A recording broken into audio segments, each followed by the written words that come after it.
intelektual NU katanya, yaitu Bapak Dr. Ribut Nurhuda. Salam kenal Ustadz. Ya, salam kenal Tuan Kori. Ya, baik, saya ingin sampaikan dari pertanyaan beliau dari Bapak Yusuf Mars. Pada sebenarnya saya ini nggak masuk tim siapapun.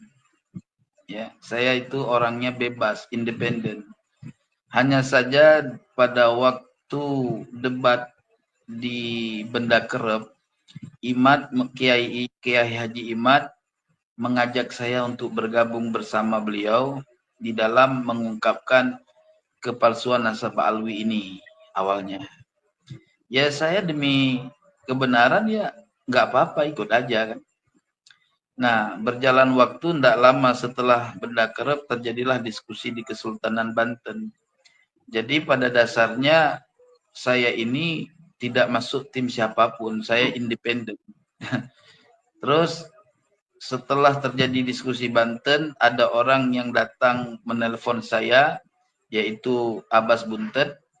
Nah, beliau, Gus Abbas Buntet itu mengajak saya untuk datang ke Cirebon. Setelah datang ke Cirebon, itu bermusyawarah bagaimana selanjutnya terkait tesis iman. Ayo kita kawal, bila perlu kita bentuk sebuah organisasi supaya pengawalan ini lebih tepat dan tidak ada persekusi. Nah itu, maka dibentuklah PWI. Dan kemudian saya sebagai pendiri dijanjikan menjabat sebagai Panglima Jawa Barat, Panglima tertinggi Jawa Barat pada saat itu, kemudian dilengserkan dengan surat kaleng oleh orang-orang yang ingin menjatuhkan saya. Itu aja ceritanya. Jadi sebetulnya dalam proses penelitian nasab saya independen, saya bukan orang Imad, orang Kiai Haji Imad. Saya bukan orangnya si Fuad, tetapi saya orang yang diajak untuk bergabung bersama di dalam mengungkapkan nasab Ba'alawi ini. Nah, kemudian ada rumor bahwa saya dikeluarkan lah segala macam, itu perspektif mereka yang mereka itu sebenarnya nggak tahu sejarah. Jadi itu aja yang dapat saya sampaikan, singkat, jelas, padat. Oke, baik Said Kori. Ini sebelumnya Anda memang dikenal sebagai pembela tesis kajian Keimad, kemudian juga di podcast di saya. Namun sekarang membela nasab Ba'alawi ya. Apa yang membuat Anda berubah sikap secara drastis? Baik, saya berubah itu karena pada dasarnya saya sudah sampaikan kepada antum juga dulu, dimanapun saya selalu bernarasi bahwa saya ini meneliti dan masih dalam proses penelitian yang mendalam. Walaupun pada saat itu saya menyatakan bahwa penelitian saya terhadap nasab Alawi sebagai nasab yang palsu itu sudah mencapai 99%, bahasanya dulu ya. Nah, namun terkadang dalam 1% itu bisa mengunggulkan dari 99%. Nah, apa yang menyebabkan saya kembali kepada keabsahan nasabah alwi? Karena setelah saya dalami dari tesisnya Imaduddin, Kiai Haji Imaduddin, itu ternyata ada banyak hal yang terjadi, narasi-narasi yang tidak ilmiah, ya, dari tesis Imad, tesisnya Kiai Haji Imaduddin. Apa diantaranya? Tuduhan dia terhadap kitab Abnaul Imam itu adalah kitab palsu.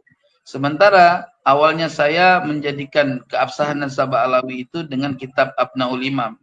Lalu saya terdoktrin sama Kiai Haji Imad atas tuduhannya terhadap kepalsuan kitab Abnaul Imam dengan narasi yang ada di dalamnya, yaitu tahqiq muhakkik ya, tahqiq mukaddimah muhakkik atau mukaddimah tahqiq ya. Nah, setelah berjalan waktu saya nggak mendalami itu, namun setelah saya pulang ke Aceh 2 bulan, lalu saya berkomunikasi dengan ulama-ulama Aceh di sana. Kata guru saya, kamu silahkan meneliti keabsahan nasabah Alawi atau kepalsuannya, tetapi jangan berdiri atas orang lain, berdirilah atas ilmumu sendiri. Berdasarkan dukungan kiai saya untuk saya berdiri atas ilmu saya, maka saya meneliti kembali tesis Kiai Haji Imaduddin, dan di situ sangat terang saya mendapatkan kepalsuan-kepalsuan daripada narasi Kiai Haji Imaduddin yang tidak bisa dibuktikan secara ilmiah. Lalu saya ikrar untuk kembali kepada keabsahan nasabah Alawi sekaligus membuat antitesis dari Kiai Haji Imaduddin, ya, yang sudah ada di hadapan saya, sudah selesai nih, ya, cuma tinggal ditahqiq saja, karena antitesis saya itu berdasarkan tahqiq, ya. Nah, alhamdulillah hari ini sudah sampai di mahasiswa Kairo mahasiswa Indonesia yang ada di Kairo, yang akan disandingkan kepada dua syekh ulama Kairo, di antaranya Syekh Yusri dan ada lagi Syekh apa saya lupa. Insyaallah nanti akan ada kata pengantar dari mereka.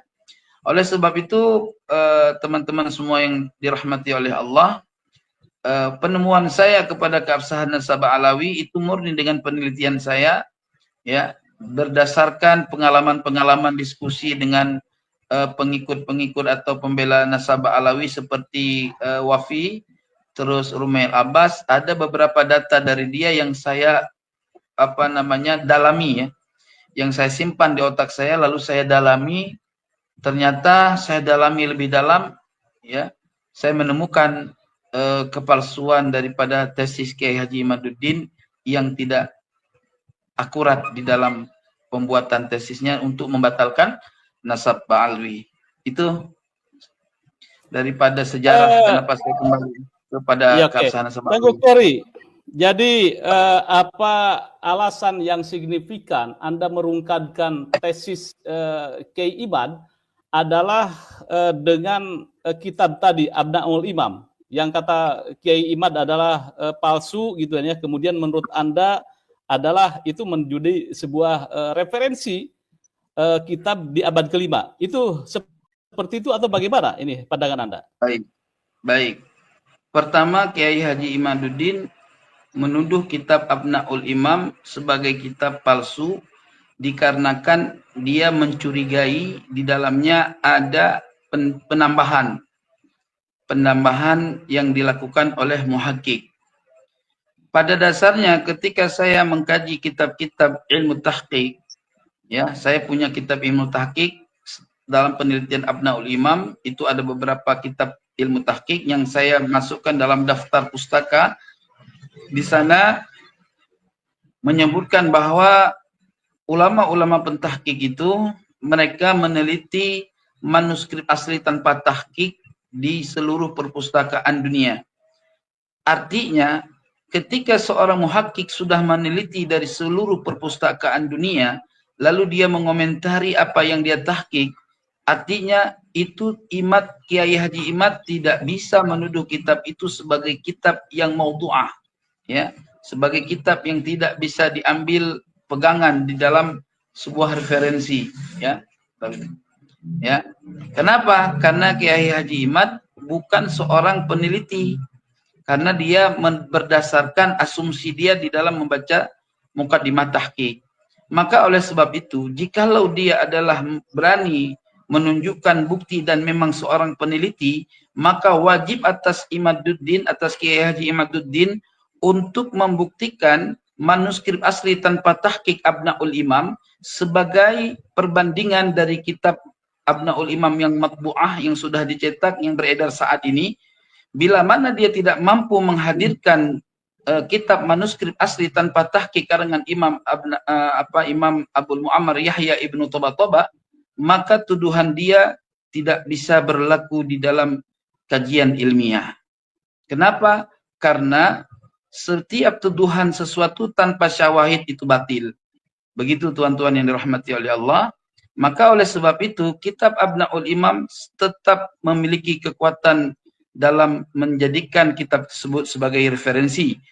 Al-Imam ahli nasabah, ya, yaitu Imam Sayyid Murtada Az-Zabidi sebagai nasabah yang terkemuka dari kalangan Sunni, mengambil referensi daripada Abnaul Imam.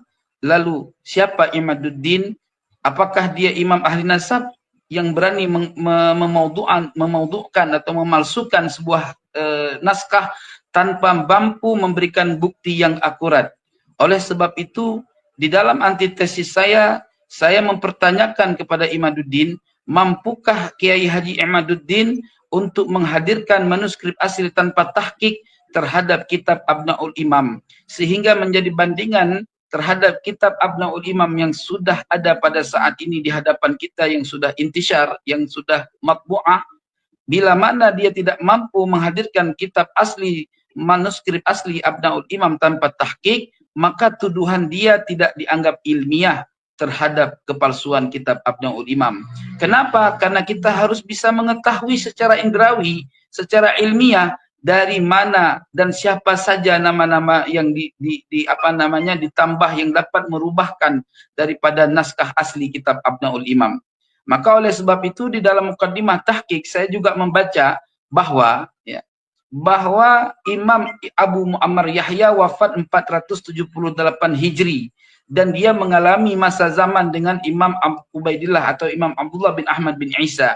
Artinya di dalam kitab tersebut muhaqqiq mengatakan penambahan yang terjadi daripada kitab Abnaul Imam tidak merusak daripada naskah asli makhtutat asli Abnaul Imam, melainkan penambahan yang ditambah-tambahkan di situ adalah orang-orang yang ada ba'da asri Abil Muammar Yahya ibnu Tabataba. Itu yang dapat saya jadikan penjelasan pada pertemuan malam ini. Ya, Tengku Qori, ini saya akan mengkonfirmasi kembali bahwa saya merekap tentang pemikiran Ki Imad bahwa kitab Abnaul Imam dikarang oleh Abu Muammar Tobat tahun